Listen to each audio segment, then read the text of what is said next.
রাজনীতি করার অধিকার সকলের আছে। আমাদের কেড়ে নেওয়া যেমন অন্যায় ছিল, আমরাও আরেকজনের কেড়ে নেওয়ার অধিকার, এটা আমরা এভাবে বলি না। তবে হ্যাঁ, বহু দেশে আছে গণহত্যা যারা সংগঠন করে এবং প্রমাণিত সত্য, চোখের সামনে চাক্ষুষ সত্য, তাদের বহু দলকে বহু দেশে একদম নিষিদ্ধ করে দেওয়া হয়েছে। সেটা সময়ের পরিক্রমায় দেখা যাবে।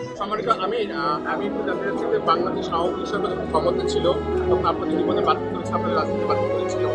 এখন তারা তাদের যেটা শোনা যাচ্ছে যে তাদের নেতৃত্ব সেটা পরিবর্তন করে তারা আবার রাজনীতি সক্রিয় হয়েছে আওয়ামী লীগ কিভাবে দেখছে? তাদের নেতৃত্ব পরিবর্তন করলে শুধু হবে না, তাদের চিন্তাধারার পরিবর্তন আসতে হবে, তাদের আচরণের পরিবর্তন আসতে হবে। তারা এদেশের মানুষ, রাজনীতি করার অধিকার সকলের আছে। আমাদের কেড়ে নেওয়া যেমন অন্যায় ছিল, আমরাও আরেকজনের কেড়ে নেওয়ার অধিকার, এটা আমরা এভাবে বলি না।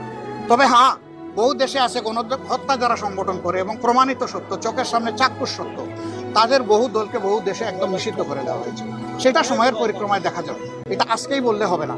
আর আমাদেরকে যেটা করা হয়েছিল সেটা স্রেফ গাছমূলক ছিল, এটা সবাই বুঝেছেন, আপনারাও বুঝেছেন, কেউ বুঝে নাই এমন নাই, যারা করেছেন তারাও বুঝেছেন। 14 দল বসে আমাদেরকে নিষিদ্ধ করবে, আপনি বলেন এটা কোথাও আছে আইনি?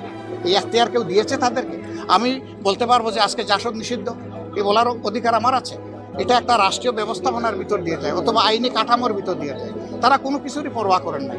আসলে ওই সময় দরকার ছিল ছাত্রদের গণ আন্দোলনকে দমন করার জন্য অথবা অন্যদিকে এটার মোড় ঘুরিয়ে দেওয়ার জন্য। জামাতের ইসলামের উপর সর্বশেষ জুলুম করে যদি আমরা পার পেয়ে যাই,